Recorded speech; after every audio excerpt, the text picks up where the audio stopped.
just between us. If you're looking for a new podcast, might I recommend our podcast? Hi, I'm Gabe Dunn. And I'm Allison Raskin. We have a weekly show called Just Between Us, where we explore every kind of topic out there. From mental health to sexuality to animal behavior to science. We love to interview fascinating people about their various expertise. We also answer listener questions and play a very silly game called Hypotheticals. You're not going to want to miss it. It's unhinged. And if you don't want to trust our word for it because it's our show, you should know that the iHeart Podcast Awards nominated us for Best Ensemble for 2023. That means that we are good at our jobs. Or we have good chemistry. Ooh. So check out Just Between Us every Wednesday. Hey everybody, it's Tim Heidecker. You know me, Tim and Eric, Bridesmaids, and Fantastic Four. I'd like to personally invite you to listen to Office Hours Live with me and my co-hosts, DJ Doug Pound. Hello. And Vic Berger. Howdy. Every week we bring you laughs, fun, games, and lots of other surprises. It's live. We take your Zoom calls. Music. We love having fun. Excuse me? Songs. Vic said something. Songs. Music. I like having fun. I like to laugh. I like to meet people who can make me laugh. Please subscribe now. The following podcast includes explicit language, including, well, you'll just have to wait and see.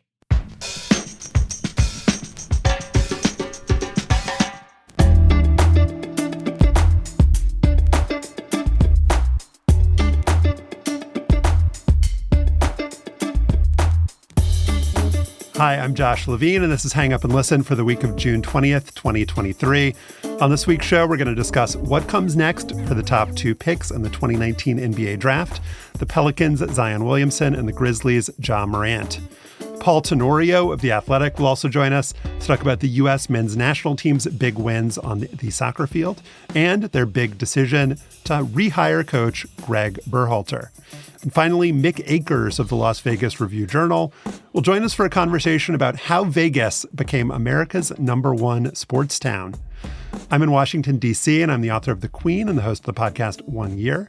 Also in Washington, D.C. is Stefan Fatsis. He's the author of the books Word Freak, A Few Seconds of Panic, and Wild and Outside. Hello, Stefan. Hey, Josh. With us for the top of the show and for the first segment, taking a slow victory lap, a trot, if you will. It's the host of Slow Burn Season 8, becoming Justice Thomas, our guy, Mr. Joel Anderson. Hello, Joel. Hey, Josh, you said victory lap. Have they won some sort of award or trophy that I'm unaware of? I mean, the way that Stefan has been praising the show to us offline, it seems like you've won the Stefan Fatsis Appreciation Award. Could there be a higher prize in journalism? I personally find it to be, extremely rewarding to be one of the winners of the inaugural Stefan Fatsis Award. But I also admit you're biased, Stefan. You're a friend, and you're inclined to like it. But if everybody else likes it too, that's really important. So give your pitch. Give your pitch, Stefan, for why people should listen. If it sucked, I wouldn't be praising it publicly. Come on. Really? Are you sure? Are you sure you wouldn't praise it if it sucked? Well, why don't you give your endorsement and people can judge for themselves whether it seems sincere? The quality of the interviews is off the charts. The narrative storytelling is terrific, and I learned a ton of stuff from this podcast about a subject that I thought I knew a lot about. I thought I knew about this guy, but it's the finding the minor characters from people's lives that help explain who they become. This is like a masterclass in doing that.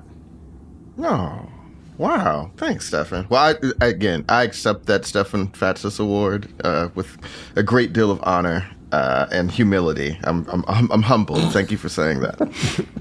The final episode is out this week. So if you haven't started, you can binge the whole thing. It is truly an amazing piece of work, and we're proud of it. Proud of you, Joel.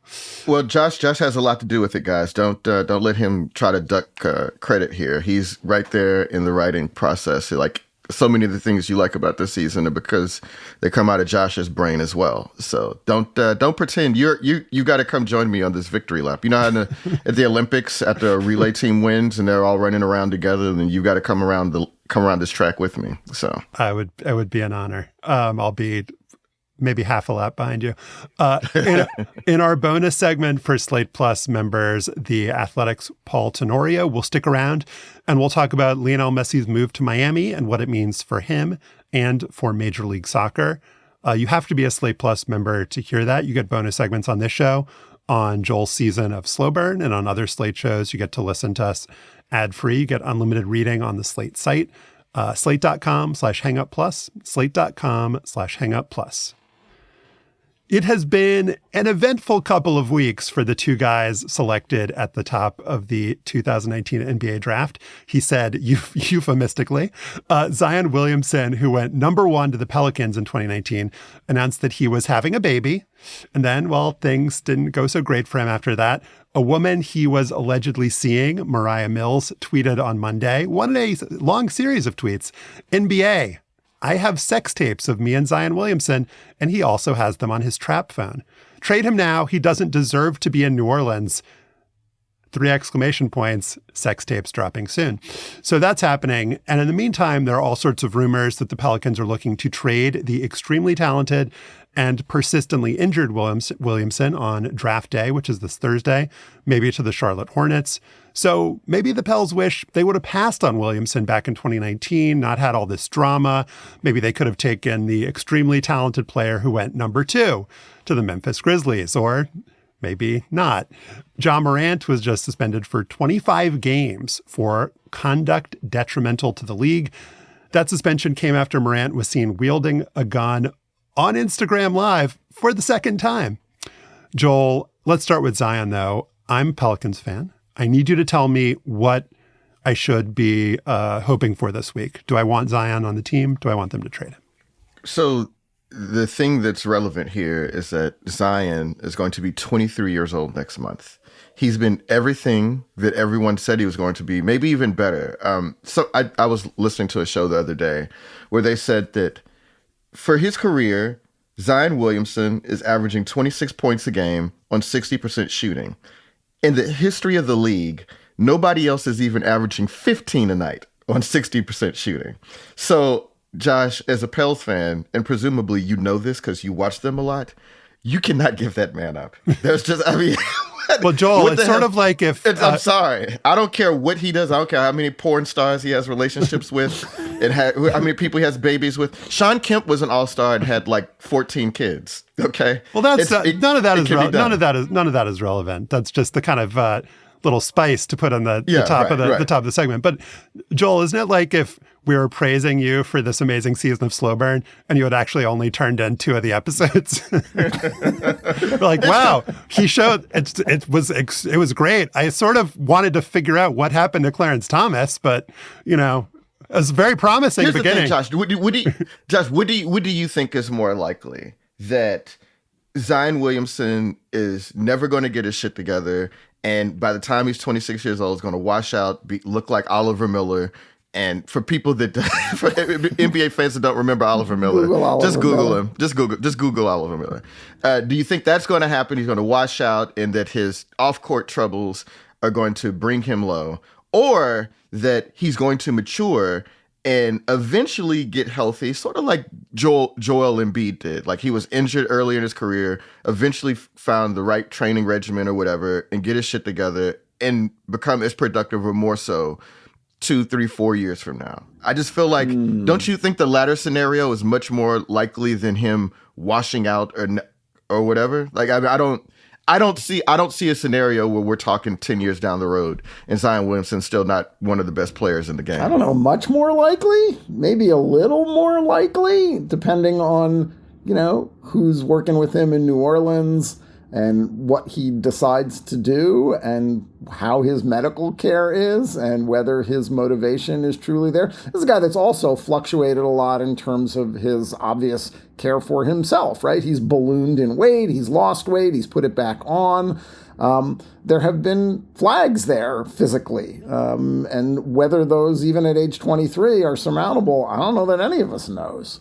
I mean, could you blame New Orleans if they decided, like, this ain't working and we should cash out now before he flames out even more?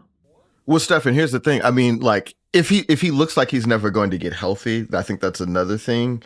But you can't. I mean, this is New Orleans. We're not talking about the Lakers. You know what I mean? They're not going to get. What are the odds they ever get anybody as good as Zion Williamson on their roster again in the next decade or two?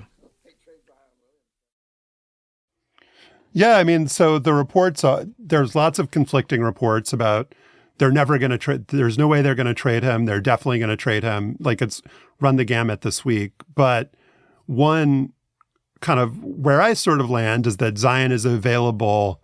If Zion is available, it's for the number 2 pick that the Hornets have, which they would use to take Scoot Henderson.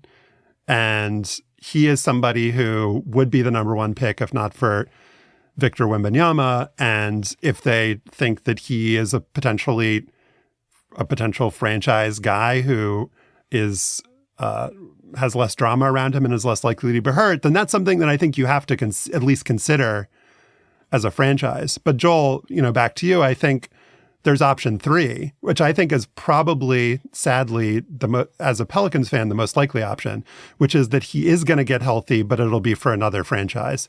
And I think if he stayed with the Pelicans, there's kind of ample evidence at this point that, he's played something like 114 games so far since the 2019 draft. It just doesn't seem like, for whatever reason, and he's been criticized, some subtly, some more openly by his teammates, by executives on the team for maybe not taking his rehab seriously enough. I just feel like if he went to another franchise, maybe he would try harder for them, or maybe he wants to be or maybe that would be maybe he wouldn't necessarily want to be traded, but maybe that would be a kick in the pants for him. So, or maybe he'd get better support. We don't know, like, how the Pelicans are actually treating him. We also don't know what, like, Zion Williamson's mental health is. Like, is there a reason for not taking your rehab seriously? Is there a reason for ballooning in weight? I mean, you don't have to Google Oliver Miller to get pictures of what Zion Williamson might look like. Google Zion Williamson when he was in rehab and he ballooned to like 3 bills. Well, wait a minute. I think we guys are talking about 2 different things. This started off with if Josh, as a Pels fan, what he should want. Now, I think you're right. I think you all are all right that it's probably better for Zion's career if he got an opportunity to start over somewhere else, right? Like, clearly, for whatever reason, it has not worked out. They just fired Teresa Witherspoon, working for the Pelicans, one of the assistants, a former WNBA great. She was a coach that supposedly worked with him personally, right? And was somebody he confided in, and they just fired her. They've also gotten rid of a bunch of people on the training staff. Yeah. So obviously, like, we don't know what the support system is like down there. And yeah, I mean, I think anybody at that age in the situation that he's been in might benefit from starting over, right? Like, and I mean, it's not like the Pelicans have ever shown that, a great player wants to be down there, feels supported. I mean, this Anthony Davis, this happened with him. Chris Paul left at some point. So that franchise has always sort of dealt with difficulty, although I guess technically Chris Paul played for what is now the Thunder as opposed to the Pelicans. But Chris Paul was on the Pelican Chris Paul was in New Orleans for a while. Who hasn't Chris Paul played for at this point? Right, that's right. I mean, that's another part of this conversation, right? But yeah, I think that Josh, as a Pels fan, you should want him to try to figure out and hope that he wants to stay down there. But I think you're right. It's more likely that he's going to get his shit together and it's going to happen somewhere else. But I mean, yeah, I as a Pels fan, I would not be rooting for the team to trade him if until we absolutely have to. It's a really tough decision for the franchise. I mean, I went to a Pels game over the holidays this past winter, and it was a game against the Wolves, and he scored his career high. It was in the 40s. He stole the ball in the last minute and went in and dunked for it was like a last minute tie breaking dunk. You were at that game? I saw that dunk. I remember that dunk. Yeah. Unbelievable. Okay. And it was when they were, everybody was saying they could win the West. I mean, they were the top team in the conference for a minute. And then the next game after that, he tweaked his hamstring against the Sixers and he never came back. So, I mean, I've seen the highs. And yeah, the ideal scenario here is for him to be healthy and be the number one guy for this franchise. Because, for any team in the NBA, but especially for a team in a market like New Orleans, Stefan, the pathway for them to have long-term or even short-term success is to get a player like this in the draft and have him be an MVP type player. And that's who he is. But I guess you just have to decide at a certain point as a franchise, like if he's never going to be healthy enough or he's never going to have the commitment, is this now the best opportunity they'll ever have to get the value for him where they could maybe swap him for another guy who could be that guy? And is that value enough? We don't know how good Scoot Henderson's going to be. I think it's also not terribly fair at this point, Josh, to say like a franchise like New Orleans. Denver just won the NBA championship. Milwaukee won an NBA championship. Yeah, how did they win? How did they win it? Well, it's the how, but you made it sound like as if there's some sort of great disadvantage to being a New Orleans. They won it because the guys that led them to it are guys they drafted or guys. League. It's like, but the guys don't want to be there for anybody. Yeah, you need one, but there's a lot of them. But the guys who led those franchises, they got in the draft, and they're players who wanted to be there, like Joel was saying. Yeah, they got to want to be there. And that's kind of the problem with New Orleans. For whatever reason, I would just assume, just as a person from the South, a person who's been to New Orleans a lot, that athletes would want to play there and thrive there. Like, it seems like the kind of city that you will be loved forever if you win there. But from Brandon the very Ingram beginning, Brandon Ingram likes to play there. There are guys who do like to play there. Yeah. And I just from the beginning, from the moment that it was clear that Zion Williamson was going to go to New Orleans, and people remember that night when the NBA teams, the order came out and he tapped the logo of another franchise and didn't seem very happy about going to New Orleans. Like, for whatever reason, he's just not warm to the place. And so I guess, I just think that if New Orleans loses Zion, the odds that you're ever going to get anybody else. Scoot Henderson is very good. I liked him. I wanted the Rockets to be in position to draft him if we couldn't get Wemby. But we have to be honest about the NBA. There are not a lot of players that are dominating in the league right now that are the size of Scoot Henderson. Like, that's just not the way the game is played as much anymore. The odds that he's going to be as good as Zion are very low. So I feel like you hold on to him until you until you don't think you can. But all the signals coming out of New Orleans, Josh, are not good. Brian Windhorst reported that there is no relationship between Zion and the organization. David Griffin blames Zion for his health problems. It doesn't feel like there's a lot of trust here, and repairing that either requires a gigantic overhaul of the front office and the coaching staff, or moving on. So maybe moving on is what actually will happen. And even if Zion does get healthy and have a Hall of Fame career somewhere else, maybe it's the only way that that's possible. Well, look, Jonathan Gavoni of ESPN reported there's no way they're trading him. When he was healthy and they were leading the West, it was like a happy-go-lucky franchise and everyone was like super pumped. And Willie Green is a coach that all the players rally around and everybody likes. So I think the issue here is that he's not healthy. Like, if he had a sustained period of health where things were going well for the team on the court, then I think it would be a much better situation. And I do think also there's a fundamental issue, and Christian Clark of the Advocate in New Orleans just did a piece on this, that Zion's stepfather, Lee Anderson, is often the one talking to him. And it seems like also that Lee Anderson is often saying things publicly and privately that are different. And the thing that's kind of confusing to me, and I think has been confusing to fans in New Orleans, to his teammates, to the franchise, is that Zion, if you've heard him talk, is one of the most charismatic people. An unbelievable smile, he's somebody that you just love.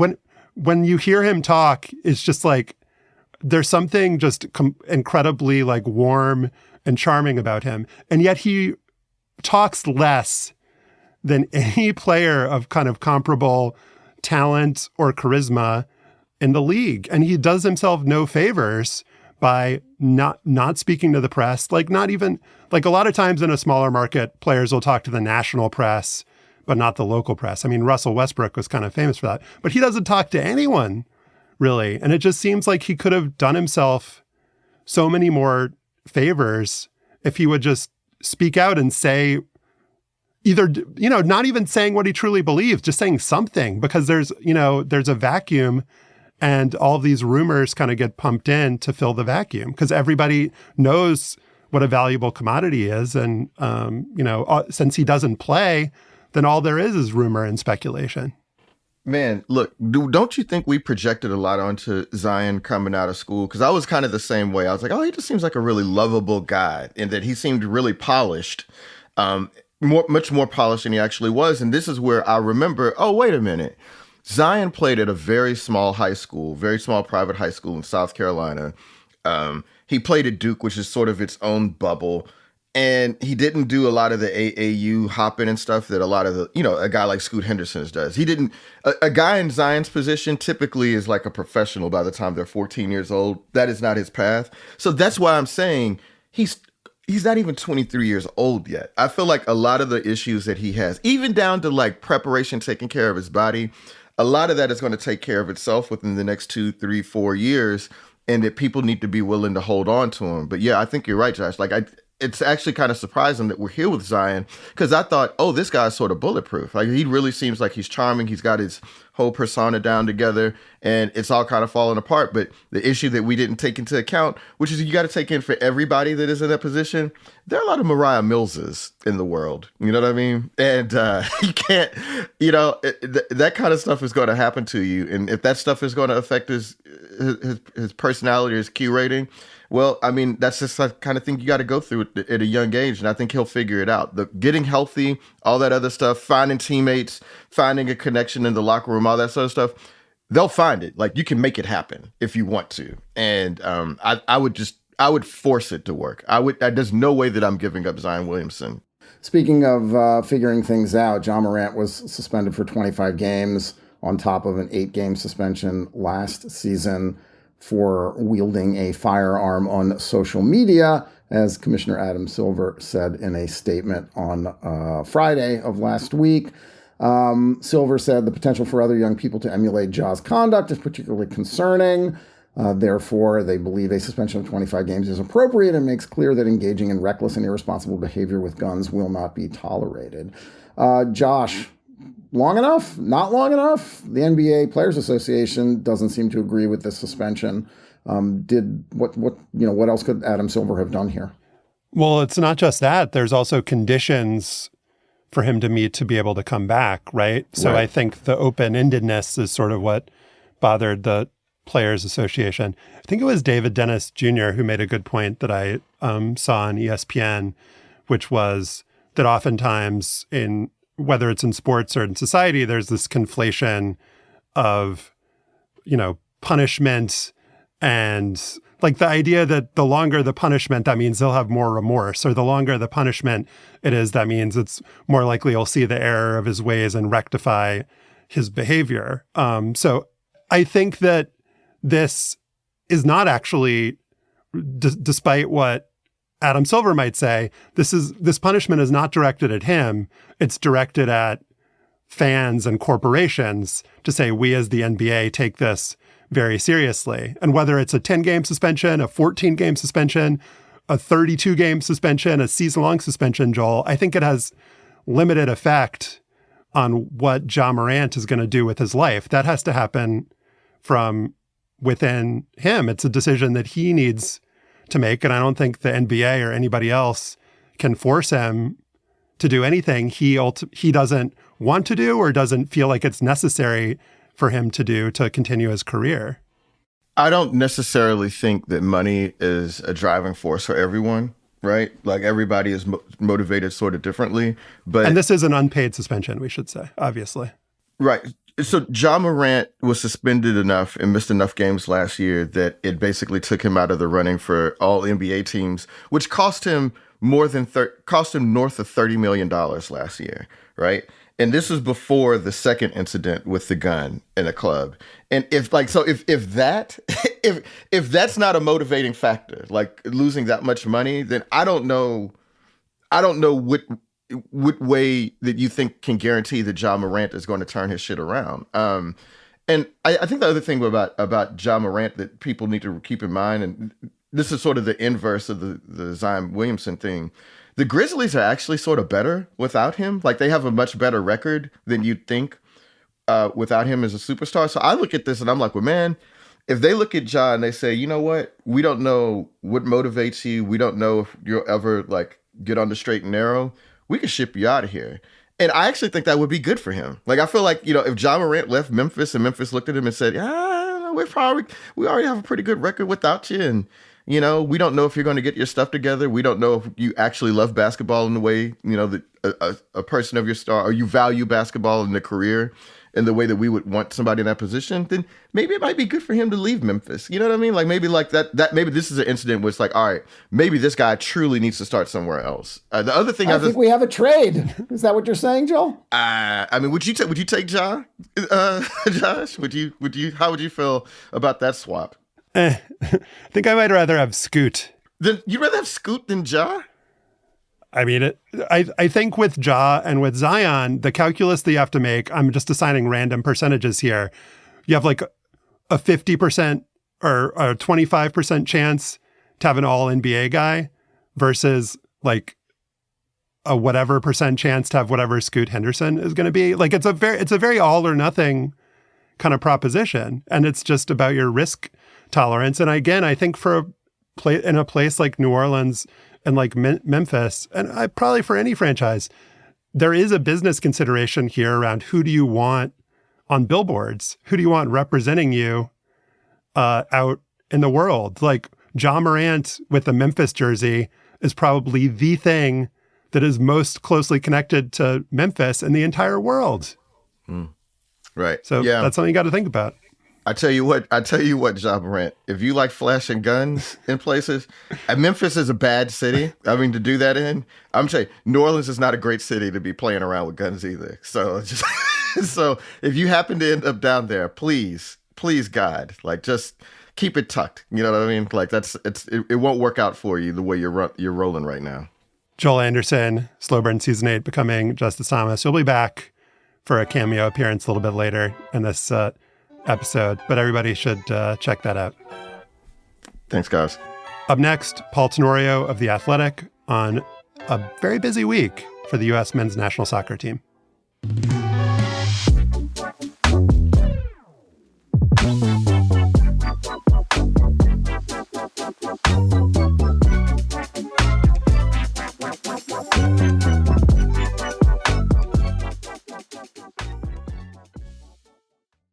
At the end of your first year, Discover credit cards automatically double all the cash back you've earned. That's right. Everything you earned doubled. All the cash back from eating at your favorite soup dumpling restaurant doubled. All the cash back from that trip where you sort of learned to snowboard also doubled. And the best part, you don't have to do anything ridiculous to get it. Nope, Discover does it automatically. Seriously though, see terms and check out for yourself at discover.com/match. In its first official games since bowing out meekly to the Netherlands in the Men's World Cup round of 16, the United States asserted its regional might with a 3-0 ass-whooping of Mexico in the semifinals of the CONCACAF Nations League tournament on Friday in Las Vegas, followed by a 2-0 trophy-lifting win over Canada on Sunday.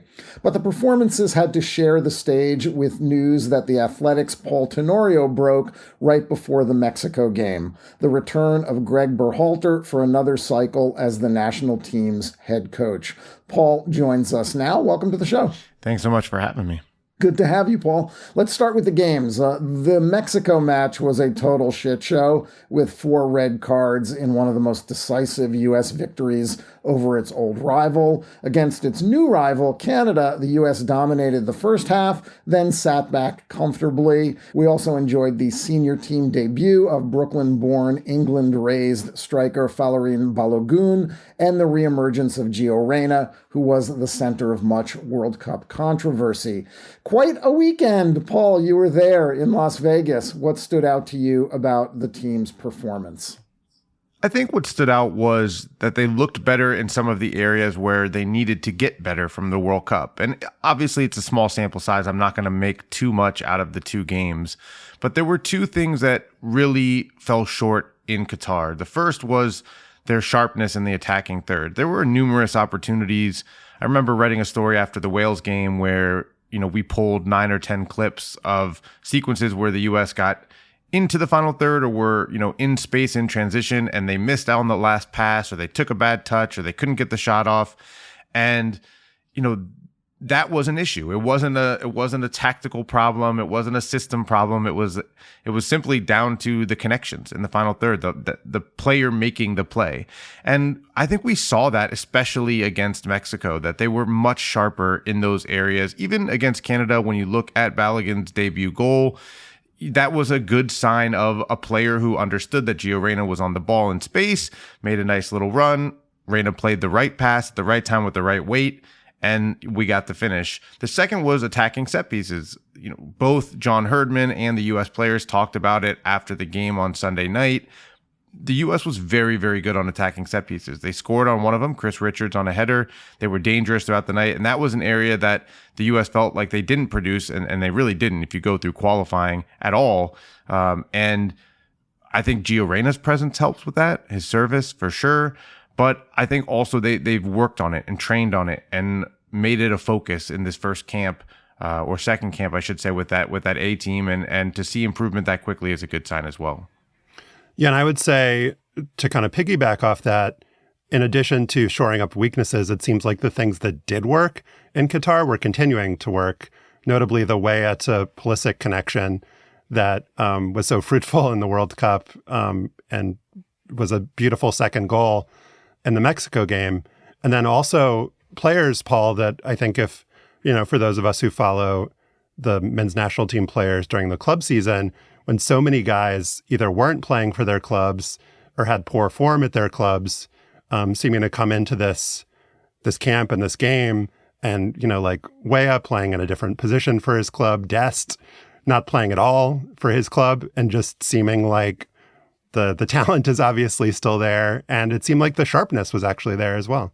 Yeah, and we have to acknowledge, too, that there were some players contributing in these games that didn't do as much during qualifying for injury reasons. So Gio Reyna, he basically only played 2 windows during qualifying. He started the first game of qualifying on the road in El Salvador and was injured, and that was his only appearance all the way until the final window when he came off the bench in March. Memorably at the Azteca, had that one long run off the bench. And then, obviously we know about his role at the World Cup as well. Chris Richards, I thought, was one of the better players over these 2 games for the U.S. He missed out on the World Cup with injury and only was able to play in 5 qualifiers. And then Balogun, who only recently joined the team. And those are 3 really important players who happen to play and make up the spine of this U.S. team during these last 2 games. A center back, Gio Reyna now playing in a central role instead of on the wing, and Balogun up top. And I think it maybe highlighted more some of the strengths of those players you mentioned. I mean, Chris Richards' passing ability as a center back opens space up for other players. You have to respect his ability to hit those line-breaking passes. Gio Reyna, I thought, looked much more comfortable in a central role, more committed defensively, which I think was really important, that he could show that he was willing to put in that work. And then Balogun is just the type of number 9 that the U.S. needed, somebody who they believe can open up a game, who can change the way teams defend them and can finish the chances he gets. And so you take the strengths that were already there, Christian Pulisic and Tim Weah, the ability of the fullbacks to get forward and provide service. I thought Yunus Musah had a fantastic game against Mexico. And we know the strength of the team was the central midfield trio of Musah, McKennie, and Adams. And now you're adding some of those pieces that the U.S. needed into the mix, and you hope and you see that it looks better. It looks more dangerous. Yeah, we don't want to get ahead of ourselves here, but I think if the biggest takeaway for me was that it was a real signal of how the growing depth of the U.S. player pool is going to evolve over the next 3 years leading up to 2026. You didn't see many Major League Soccer players play in these two games. We saw the European quality really begin to shine. Balogun, these were his first two games, and you saw him directing traffic in the front line. I mean, on the goal that he scored on that lovely pass from Gio Reyna that you talked about, Paul, Balogun dictated that. He pointed to the spot where he wanted the ball, and he was doing that in numerous other situations. Tyler Adams didn't play because he's still injured. So the depth factor here just makes me excited as a fan again. And maybe this is how, the World Cup cycles work. It's like, okay, we were eliminated. They did okay in Qatar. There were issues. There were more issues after the tournament. But look at all these great players. I'm so excited now. And there's got to be more guys waiting behind. So the depth piece felt really important to me. Yeah, I mean, and I think there's the team is at this important point now where it's regional dominance is expected. Getting that trophy on Sunday night, beating Canada, beating Mexico, that's the expectation. And they have to learn to deal with that. When you look back at 2021 in the Nations League final, that thrilling 3-2 win over Mexico, that was a validating moment for the team. They needed that win to feel like the way that they were progressing was the right way, that they were progressing, that they could win those big games. Now they expect to beat these regional rivals, and the setup now is to get better for 2026. And the Copa America next summer is going to play a big role. And they talked about last night showing that they can win big knockout games. That's the South American tournament. It's going to be in the United States. That's right. And so playing these bigger opponents is going to be important. But, I think when you get into these tournament atmospheres where it's win or go home, there's a mentality that comes with that. And the U.S. was hoping to get the type of response they did in these two games. But I think we'll judge more off of what it looks like if they end up in a knockout game against Argentina, as they did the last time they played in a Copa America, or in one of these global powerhouses. And I think you'll see, to the extent that they can, because scheduling is so much more difficult in today's international football with Nations League in Europe and World Cup qualifiers, it's hard to get big teams to have openings in their schedule. But they're playing Germany in the fall. They're going to continue to try to schedule opponents of that level as often as they can to prepare for the ultimate goal, which is the World Cup at home in 2026. So you broke the news that Gregg Berhalter is coming back as the U.S. coach. Let me see if I can summarize this in 5 seconds. He's out of contract after the World Cup. There was a controversy over him saying publicly that a player on the team was almost sent home. It became clear very quickly that was Gio Reyna. Then Gio Reyna's parents got involved and told U.S. soccer higher-ups that there had been this domestic violence incident between Berhalter and his then girlfriend, now wife, when they were in college. There was a big investigation, and the result of that investigation was that it was determined that Berhalter could, I think, be the coach again if the people in charge now, Matt Crocker, who is the sporting director, I believe is the title at U.S. Soccer, if they wanted to hire him. But I think, Paul, there was still some skepticism that after all of this controversy, some people didn't want Berhalter back, even if there was no controversy. There was still some degree of surprise that this decision was made. So can you kind of walk us through what happened and why the decision was made to bring Berhalter back? Yeah, and first I want to shout out my colleague Pablo Maurer, who was on the byline with me in breaking the news about Berhalter coming back. It was a crazy night. We all kind of got a jump on the story when Jesse Marsh's agent, Ron Waxman, tweeted out that he was not going to be the next national team coach. And that was kind of a signal to me and to others that he had been informed that, which means that a coach had been selected. And yeah, I mean, you did as good a job as you possibly can trying to summarize what was a very complicated and dramatic and bizarre situation. It was more like 45 seconds than 5 seconds, though. Josh, just want to point that out. Well, it's hard. I mean, I've had to write about it. Every story I write about Berhalter, try to summarize it in a few paragraphs after writing stories that were thousands of words long to explain it as it was going down. And I think ultimately it came down to the idea of, once he was cleared in the investigation, there was an evaluation of, is he the right coach to move things forward from a soccer perspective? And if you were to pull out, for at least for the first part of the search, anything else and say, okay, who's the best coach to grow this team on the field?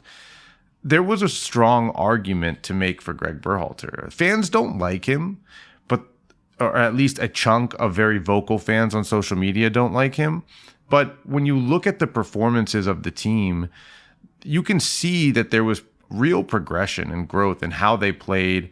There's advanced data metrics at the World Cup that show that this U.S. team, played differently than other U.S. teams have in the past at the World Cup. It's not a subjective point of view. People who work in data analytics, we had a great story by John Mueller on our website during the World Cup about things like number of passes into the final third, the field tilt, which is, how often teams are on one side of the field versus the other. It kind of shows who's on the front foot.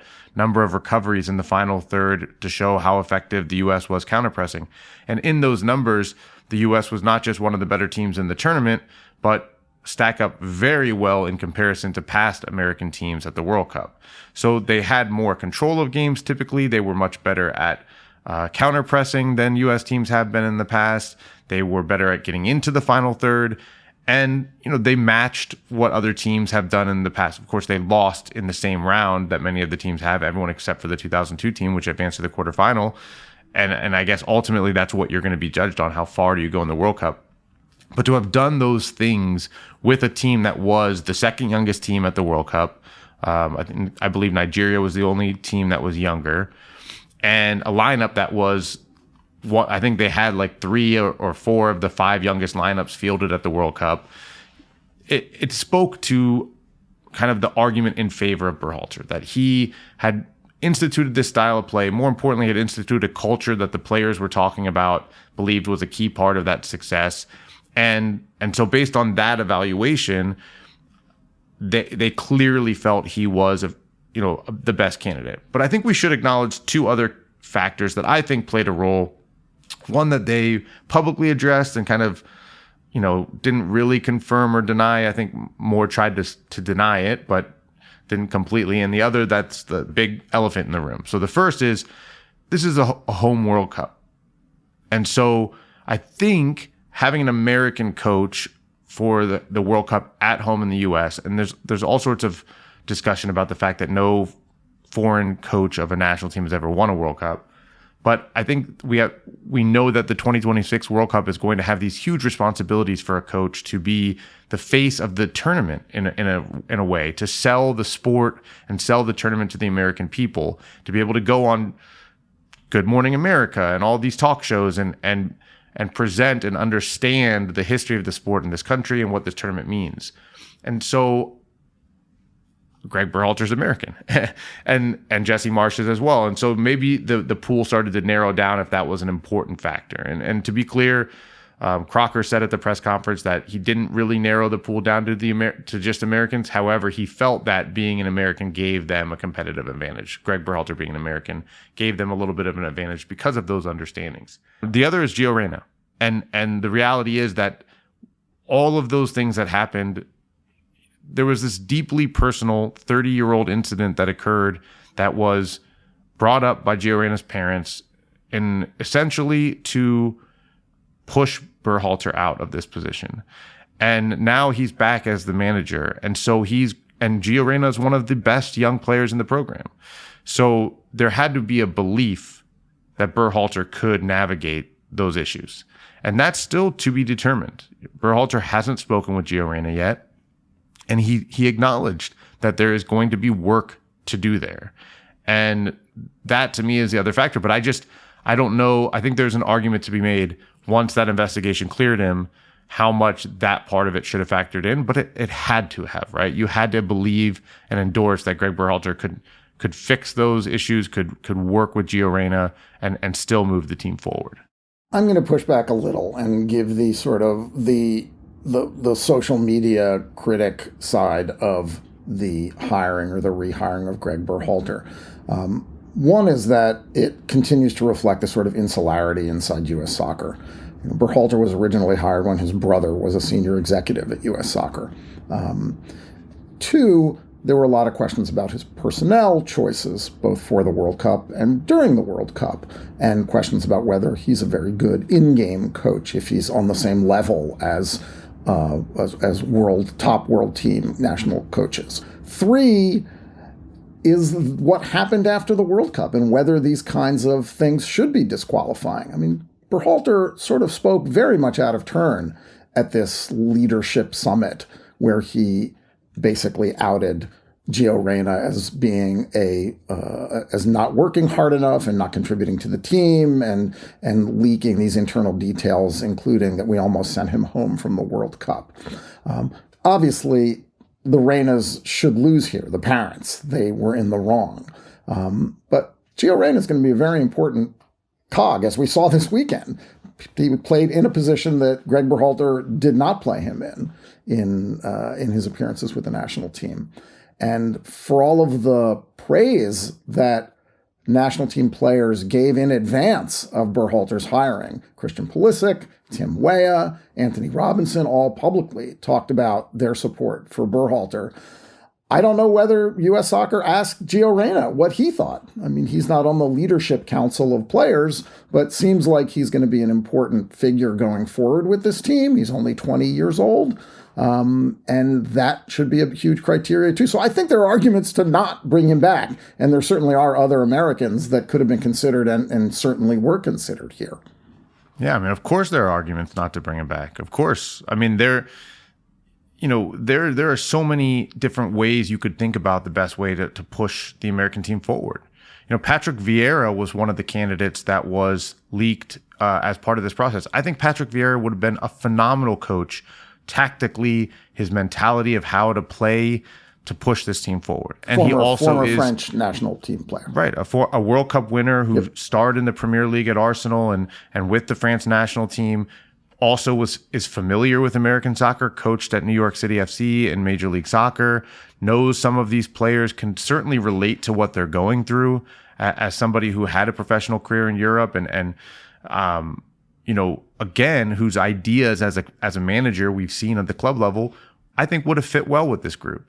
And so I could sit here and list for another hour the reasons why Patrick Vieira would be a good selection. And I can talk about why I thought Jesse Marsch would have been a good selection and how, even though stylistically his teams play very differently than this U.S. team, that, his understanding of American soccer, his relationship with Tyler Adams, the fact that he also coached Brendan Aronson and Weston McKennie, that he would have brought new ideas to how this U.S. team played, that maybe by instituting more of the high pressing system, the U.S. would have been better against those bigger teams in the world.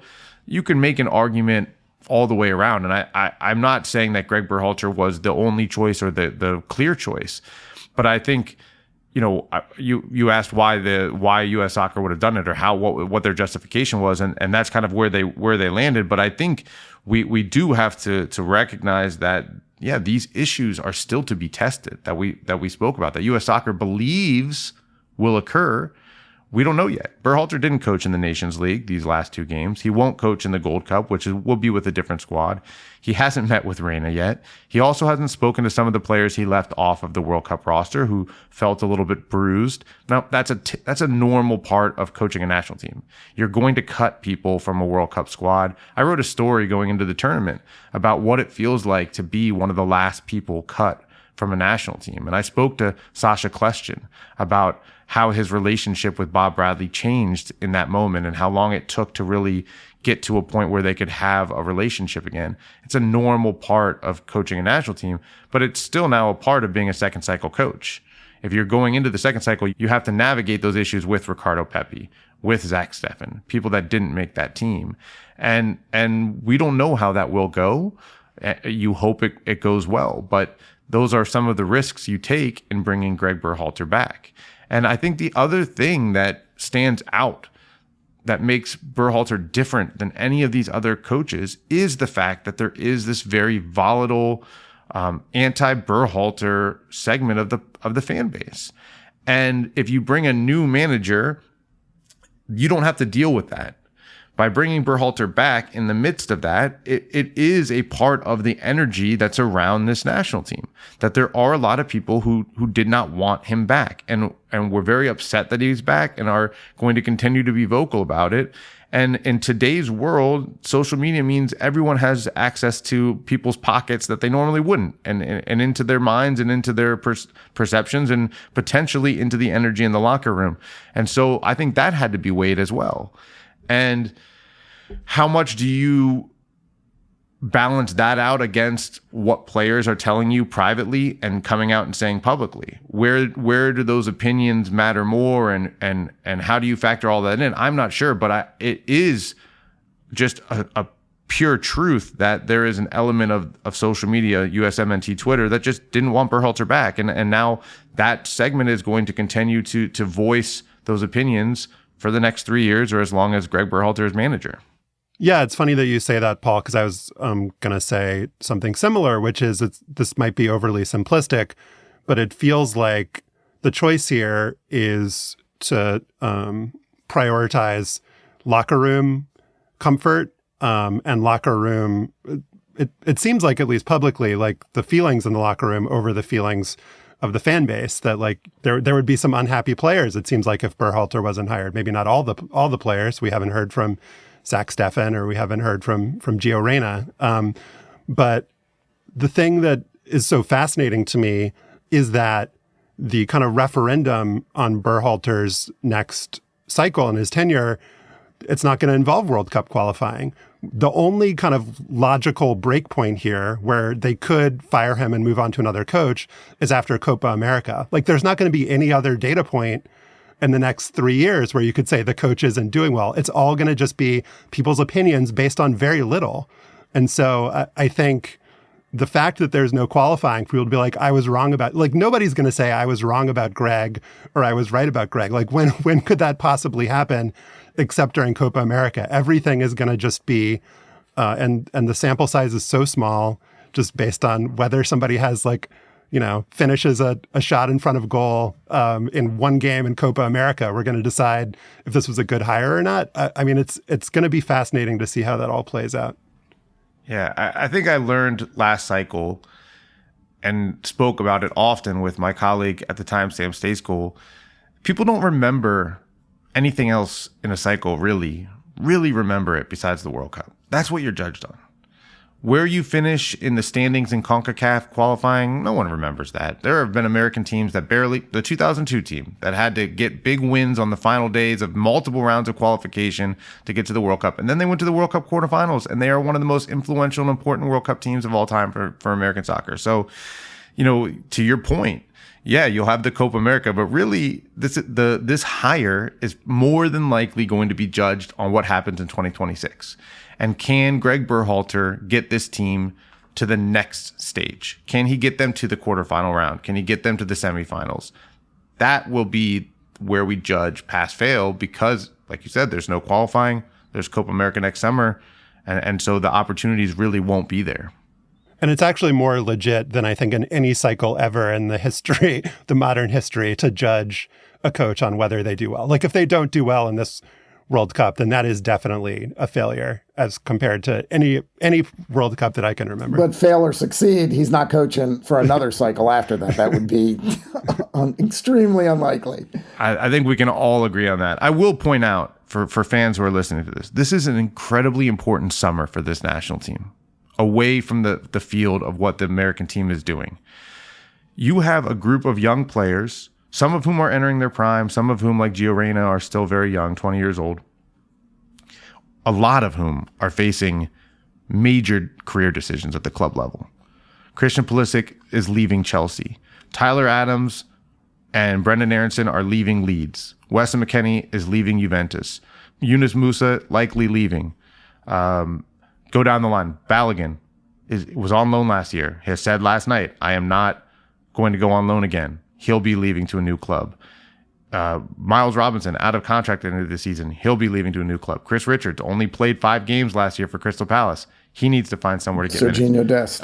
Serginho Dest, he's going to a new club. You can go, that is a huge chunk of the most important players on this team whose futures are undecided. Where those players land, how that impacts their development. This cycle is no longer about potential. They have to meet expectation, but that still requires growth. You want them to reach the potential that we've talked about. And so this transfer window, where they land, how often they play, what types of challenges they're facing with those club teams is really important for this next cycle. 2 years ago, we had so many players. I think it was 8 or 9 players in the knockout rounds of the Champions League. Pulisic, McKennie, Adams, Aronson with Salzburg, go down the Dest. None of them could be in Champions League next year. So, this is a pretty dramatic time for American soccer players as well. And it's going to be a very, very interesting transfer window. Paul Tenorio writes about soccer for The Athletic. He's going to stick around and talk to us about Lionel Messi going to Miami in our bonus segment. Paul, thank you so much. Thank you. Coming up next, Las Vegas, Sports Town, USA.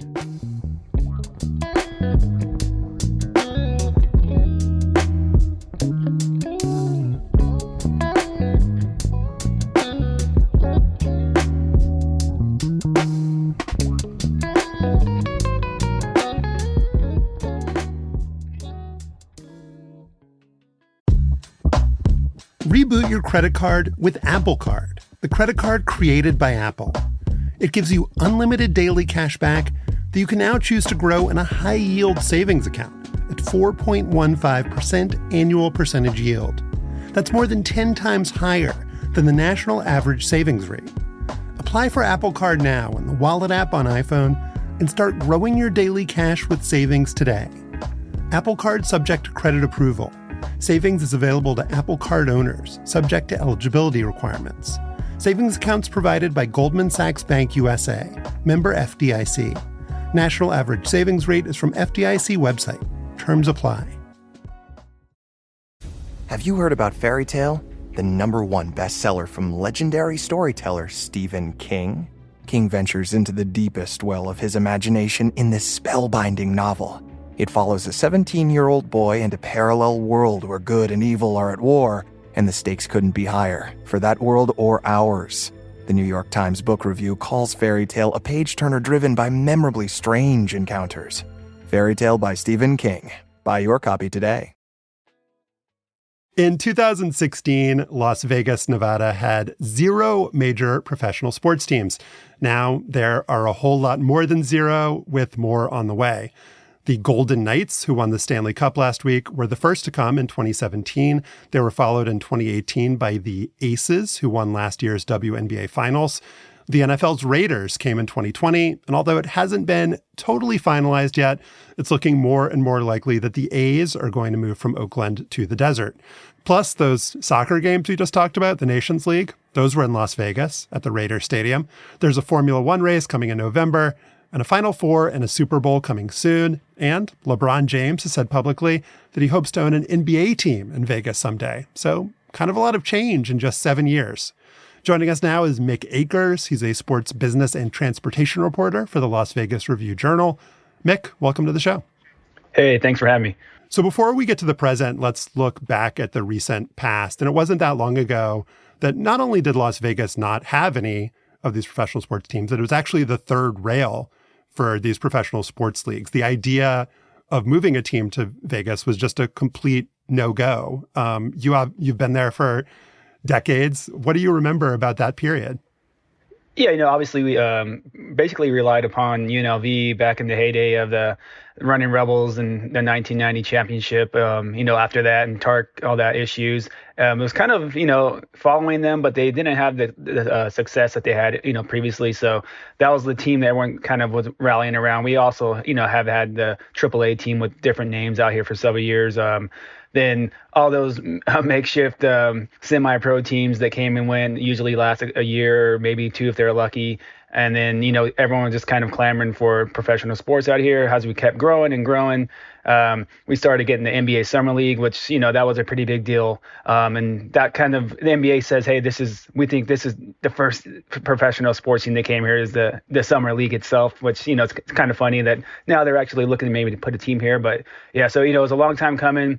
People wanted it, but, it's just that the gambling aspect at that early point was, a no-go for every league. So whenever any kind of rumors came up, those are pretty much shot down pretty quickly by that. It's really one of the most jarring, neck-snapping transformations in pro sports in the last decade. It was hard no from every commissioner. Like, we cannot sully ourselves with gambling. Couldn't even have an exhibition game in Vegas. Couldn't even have an exhibition game in Vegas. You couldn't even consider the idea of doing anything with Vegas because of the risk that the gambling will destroy our sports. And in some ways, it's kind of shocking, Mick, that it took so long because the money was so clearly there. But once it feels like to me that the league's got over the thought that, if we play ball with and in Vegas, it's not going to actually hurt our reputation. It's actually going to enhance our reputation. Once, the sports gaming legislation was shot down, it was up there for years, and it allowed that to spread out to the U.S. That pretty much opened the door, and the Raiders jumped on it real quick, kind of getting those initial talks going about trying to get the public money. That led to the meetings, and then the Senate Bill 1 being signed into law, giving them $750 million. So right there, it was we got the biggest league, NFL, in the U.S. Obviously, everyone thought maybe basketball would be first here because, like I said, the history with the Running Rebels. So everyone always said, hey, Las Vegas is a basketball city. So when we got to NFL, right there pretty quickly, and then the Knights were right there. That obviously started playing before the Raiders, but that was all kind of taking place around the same time. So a lot of people were kind of surprised about, hey, they're getting hockey in the desert, and then NFL's coming, pretty quickly. That was pretty quick transformation right there. You report on infrastructure and a lot of what's happened. That's kind of been the story. Do you kind of put this on a continuum with the changes that happened on the Strip back in the 90s and turning it more into like a theme park resort style destination? Do you put the building of the arenas and the stadiums, is that kind of part of the same trajectory? Or, the sports venues, like you said, the $750 million, I think is the most a government has actually paid for a stadium in the history of this country. Do you think that that's actually a different story than what started happening on the Strip in the 90s? Yeah, the 90s was more of trying to make it more family friendly. They put those theme parks, and a lot of the casinos would put their, like, the carnival style areas with the games and all that kind of thing in. So once that kind of fizzled out and they focused more on the adult aspect, obviously, so they kind of had that reinvention in the early 2000s about, hey, this is the playground for adults again. So they did that. So this is more of they call it the sports and entertainment capital of the world now. The LVCVA, the tourism agency out here, they call it the greatest arena on earth, Las Vegas itself. So, they're kind of looking at this as that next evolution of Las Vegas. This is going to be the pro sports thing. Obviously, it brings those big events that we couldn't have, like the Taylor Swift concerts and all that, having Allegiant Stadium now. So this is kind of like a two-pronged thing. It's bringing us, these major events, but also we're getting these pro sports teams and the large events that come with that.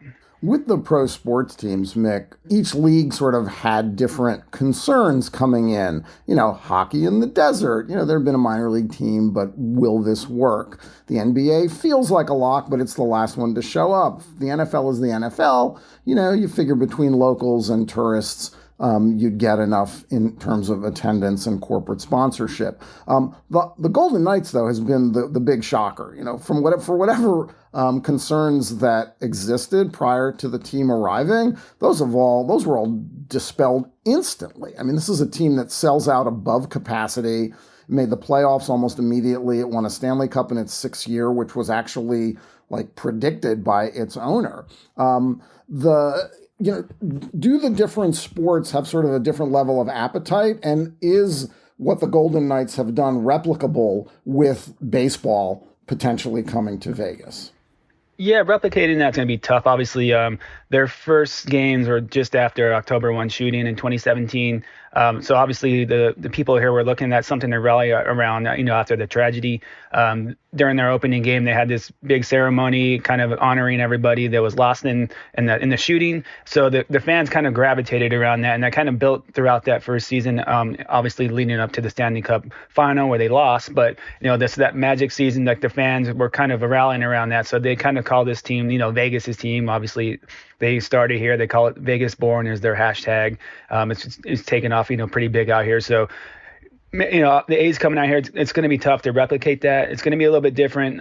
But the fans, like I said, now with that we keep getting these pro sports teams and these events, the fans are saying, hey, we're a major league sports city. So like they want these opportunities, they want these teams, they want these new arenas and stadiums. So it's going to be a little bit different. You look at the Raiders games. A lot of the people that come for those are from out of the market. So up to 50% of the fans at some point can be from out of the market, just depending on the game. And there's a difference between 8 dates and 81 dates. And obviously that's, not all opposing fans. It's a lot of fan base of the Raiders in Southern and Northern California.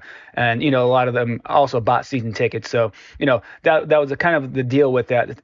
They pay for that $750 million by a room tax. So all those fans that travel in to see those games are actually helping fund the public portion of the stadium. So kind of worked out pretty well the way they set that up. With the A's, it's a little bit different. They're getting some tax credits from the state, and then you're going to set up a tax district around the stadium site itself for the county. So that's all going to generate that up to $380 million they're going to get. So it's going to kind of be also a self-serving thing, using all the taxes generated to pay that stuff. So a little bit different. They're expecting not as much, out of market fans for the A's games. Obviously, maybe 20 some odd % or so, but it's going to be more relied upon on the local market. So obviously, once they get here, the few years of the new shiny arena, being the lure, they're going to have to, show up on the field, which they haven't done recently in Oakland. So the thought is, hey, they're not have to spend all this money on the relocation and, all these studies looking at different arenas and stadiums out there in Oakland and Las Vegas. So they're going to have more money to put toward the team. At least that's what Rob Manfred said. So we'll see if that plays out. It'll be interesting to watch and see how that plays out. If they're not performing on the field, say year 5, what's going to happen with the fan base? Stefan, I want to go to you with this one first, and then Mick. When you were reporting for the Journal in the 90s and the 2000s, I think a story that you covered a lot was these claims about economic impact of sports teams arriving, of arenas being built, of stadiums being built. And often in cities or states, those studies and the numbers are just total bunk, and the places don't actually get the kind of impact that's promised, and that these stadiums are boondoggles. And I wonder what you think, and then I want to hear what Mick thinks, if Vegas actually could be an exception to that rule. I mean, Vegas is different. We can't, it's inarguable. Vegas is different than any other place in the United States in terms of, the amount of tourists that come, in terms of what the actual kind of business and economy of the city is. And so would those normal rules, and would my normal kind of gut instinct to think that these are boondoggles, that this Raider Stadium and the A's Stadium are boondoggles, should I kind of check my instinct there, do you think? I don't know. I haven't. I'd be lying if I said I've read studies from local, universities or chambers of commerce in Vegas on the economic impact of these facilities. But typically those are PR upfront to get the deals done, and they're commissioned with that in mind.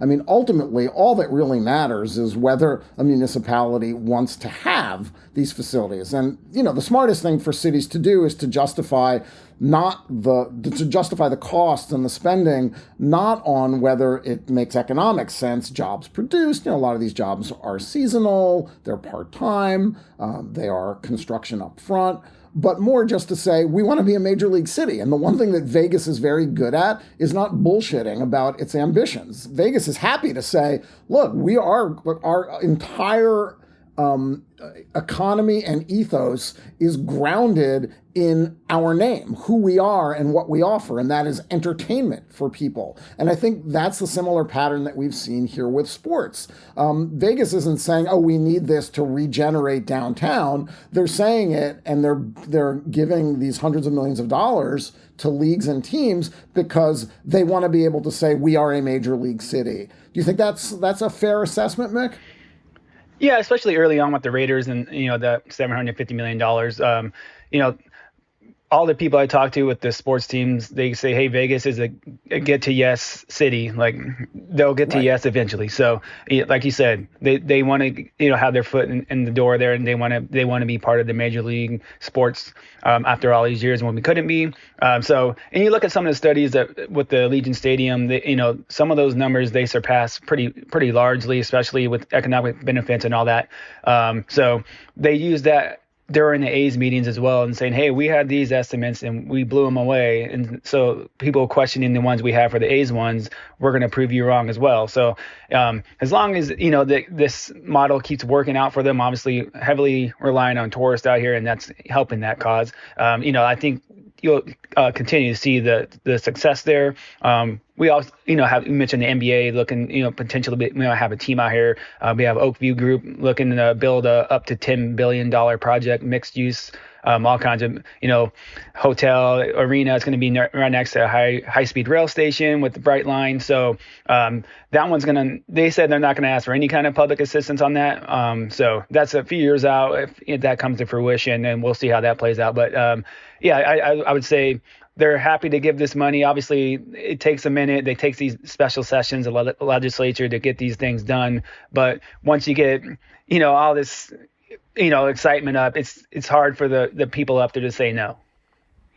So the tough break for all the leagues is that they're no longer, or owners in all these leagues, is that they're not going to be able to extort their own cities by threatening to move to Vegas, because Vegas is going to be full up with teams already. Tough break, owners.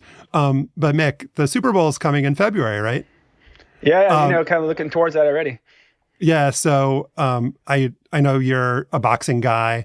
There have been just massive kind of heavyweight fights in Vegas. Do you have any thought? Have you allowed your mind to wander to what a Super Bowl in Las Vegas is going to be like?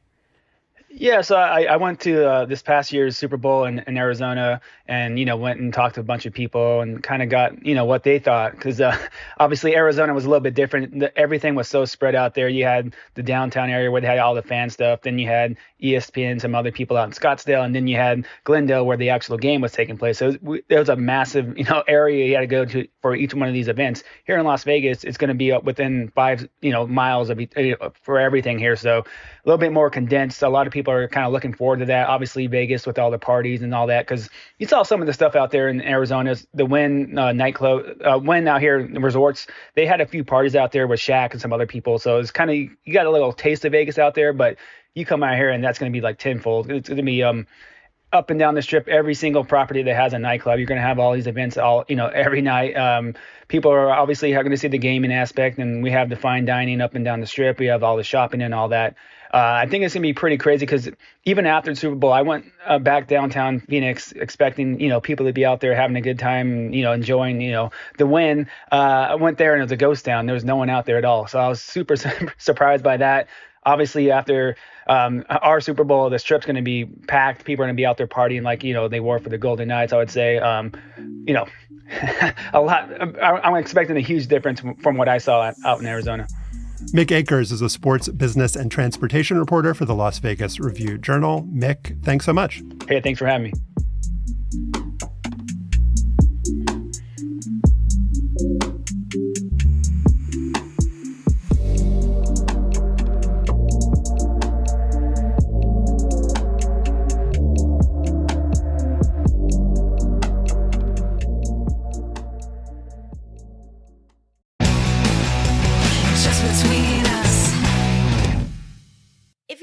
For a new podcast, might I recommend our podcast? Hi, I'm Gabe Dunn. And I'm Allison Raskin. We have a weekly show called Just Between Us, where we explore every kind of topic out there. From mental health to sexuality to animal behavior to science. We love to interview fascinating people about their various expertise. We also answer listener questions and play a very silly game called Hypotheticals. You're not going to want to miss it. It's unhinged. And if you don't want to trust our word for it because it's our show, you should know that the Podcast Awards nominated us for Best Ensemble for 2023. That means that we are good at our jobs. Or we have good chemistry. Ooh. So check out Just Between Us every Wednesday. Now it is time for Afterballs, sponsored by Bennett's Prune Juice, endorsed by Kenny Sailors, who says, it was okay. Joel, you're back. Hello. Hey, thanks for having me back. One of the more thrilling moments in Slow Burn Season 8 is this. Let's listen. Everybody wants to be a winner. To be a winner takes cooperation of management and solid teamwork. I know. I'm Doug Cosby, tight end of the Dallas Cowboys.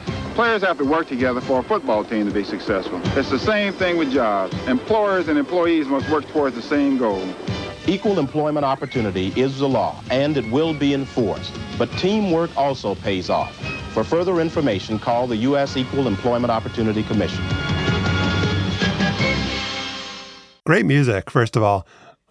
Joel, this is in a kind of a section of the second episode talking about the perks that Clarence Thomas got. That was Clarence Thomas at the end there, obviously.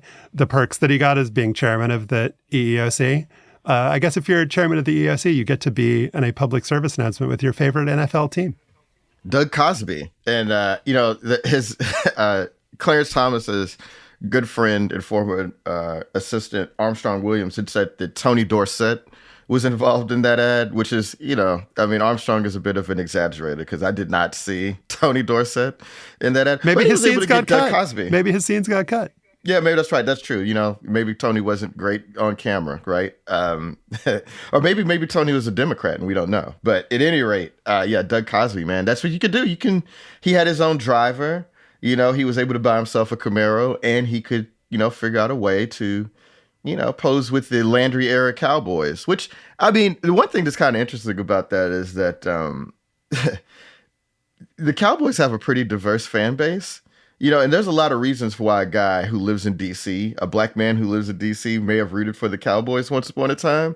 And so it kind of lines up. I wouldn't have expected that, but it does make a lot of sense in retrospect. Don't sleep on the message. Equal employment opportunity. That's okay. Teamwork, though. Very, very important. I guess there was no Atlanta Falcons when he was growing up in Georgia. So he was a little bit of a free agent. I guess that's a good point. Yeah, you got to kind of grow up with the team to care about it. And the Cowboys are sort of the team for everybody in the country that did not have a team through the 60s and 70s. So, or if the team in your home market was very racist. If your team was very racist, which is, the old Washington Commanders, that they probably fit the bill, right? Most racist team in the NFL. Who do we want to honor today, Joel? Should it be Doug Cosby, Billy Joe Dupree? Man, is Billy Joe Dupree, is he an OU guy? I feel like he played at OU. So if he is, we should go with Billy Joe Dupree. All right, I'm looking him up. All right, we're looking him up. This is live. Billy Joe Dupree, football player. That checks out. Oh, Michigan State. Yeah, Michigan State. He's from Monroe, Louisiana, though. Oh, well, then he's got to go because you know what I feel about Monroe, Louisiana. No, that's right. We got to go with him because my family is got the Monroe connection. So, all right. Thank you again, Joel. Slow Burn Season 8, Becoming Justice Thomas. And Stefan, what is your Billy Joe Dupree? I was thinking about Saudi Arabia buying or trying to buy up soccer talent. Ronaldo, Benzema, now maybe a bunch of Chelsea players, a bid for Tottenham's son. Which got me thinking about the startups of my youth that did the same thing. The North American Soccer League, the World Hockey Association, the World Football League, which signed, among others, Pele and George Best, Gordie Howe and Bobby Hull, Larry Zonka, Jim Kick, and Paul Warfield. The last three posed together on the cover of Sports Illustrated in July 1975 in the uniform of their new team, the Memphis Southmen, a cover which, by the way, was a remake of a 1972 one with just Zonka and Kick. The former Super Bowl winning Miami Dolphins had jumped to the WFL for $1.4 million apiece over 3 years, more than 8 times what they were making in the NFL. The league, however, was not backed by Saudi-level money and collapsed after that season, its second. But the WFL was creative. It used an orange ball. It favored singular team nicknames: Fire, Thunder, Storm, Steamer. I started reading about the Zonka Kick Warfield story, which was pretty crazy. But then I was distracted by a WFL innovation that I didn't remember: color-coded pants. That's right, color-coded pants. The idea came from a guy named Bill Finneran, an MIT-educated computer programmer who went on to be a New York State assemblyman and head of the state's cable TV commission. Finneran also was a football fan who frequently sent rules ideas to the NFL, which, according to Finneran's 2014 obituary, adopted a few of them. The WFL hired him as a consultant and implemented his action point. In lieu of kicking extra points, teams got 7 points for a touchdown and an additional point if they converted from 2.5 yards out. And then there were the pants. Finneran proposed that players wear different colored pants based on their positions. Quarterbacks and kickers, white. Running backs, green. Receivers, orange. Offensive linemen, purple. Defensive linemen, blue. Linebackers, red. Defensive backs, yellow. The colored pants featured black stripes running down the legs, very slimming. The quarterbacks and kickers' pants had 3 big stars running down each side. Finneran said his idea had a scientific rationale. He talked about color dynamics, the concept of implementing means whereby one's visual appreciation of dynamic movement is significantly increased. The pants, he explained, would allow fans to better understand who was doing what during the organized chaos of a football play. For instance, one reporter wrote, "Spectators will be able to see how a zone defense works by watching how the red and yellow pants align themselves on passing plays." And not for nothing, the league thought the pants might look good on TV, and the league needed a TV contract. The WFL planned to runway the pants in a few preseason games in 1975. Then they were delivered to some training camps, including that of the Memphis Southmen at Northwest Junior College in Senatobia, Mississippi. 4 pairs arrived, green for running backs Zonka and Kick, orange for wide receiver Warfield, and white for quarterback John Hart, a former Heisman Trophy winner from Notre Dame. Sports Illustrated writer Robert F. Jones was present at his unveiling. Here's what he wrote in his cover story.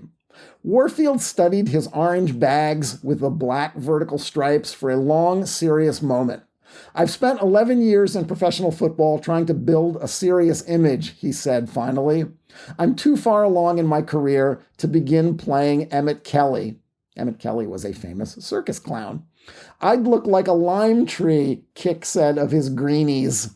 Zonka, Jones reported, tossed the offending garment onto the floor of the locker room among the empty Gatorade cans and the reeking socks. "Seriously," Zonka said, "apart from the fact that they look silly, these things are just plain dumb. What if you're a Memphis cornerback wearing an orange jersey and you're dropping back on pass coverage and out of the corner of your eye, you see a flash of orange behind you? Maybe you think it's double coverage coming over to help you out, but maybe it's the orange pants of the enemy wide receiver. Bang, you're beat. Everything happens so fast by reflex. People could start hitting their own people. Guys could get hurt. I won't wear these pants." Zonka didn't have to. The league shelved the colored pants. Finneran's family-written obituary in 2014 singles out Zonka's complaints for their demise. The singular nickname Southern California Sun and Philadelphia Bell did wear the pants during warm-ups before a preseason game on July 19th, 1975. Video from this historic football moment has survived. We will link to that and the SI story and Bill Finneran's obit. Just extraordinary lack of commitment to the pants and extraordinary commitment to the non-pluralization. Philadelphia Bell, yeah. Shreveport Steamer. They just really didn't want an S. I mean, those are like, I have like a little Pavlovian reaction when I hear those names because they were like right in my wheelhouse of weird sports fandom when I was a kid. This guy Finneran, though, Josh, he was really interesting, and he was also way ahead of his time in another way. I mean, the pants, of course, but he was an analytics guy. He created a quarterback rating stat that factored in yards per attempt versus historical averages, along with touchdowns and interceptions. Newspaper columnists, of course, made fun of him. That's our show for today. Our producer is Kevin Bendis. To listen to past shows and subscribe or just reach out, go to slate.com/hangup. You can email us at hangup@slate.com.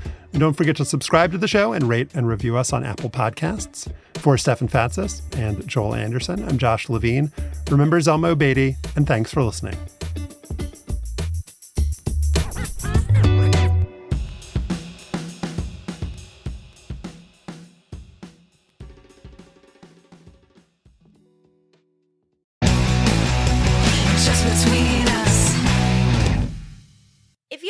For a new podcast, might I recommend our podcast? Hi, I'm Gabe Dunn. And I'm Allison Raskin. We have a weekly show called Just Between Us, where we explore every kind of topic out there. From mental health to sexuality to animal behavior to science. We love to interview fascinating people about their various expertise. We also answer listener questions and play a very silly game called Hypotheticals. You're not going to want to miss it. It's unhinged. And if you don't want to trust our word for it because it's our show, you should know that the Podcast Awards nominated us for Best Ensemble for 2023. That means that we are good at our jobs. Or we have good chemistry. Ooh. So check out Just Between Us every Wednesday.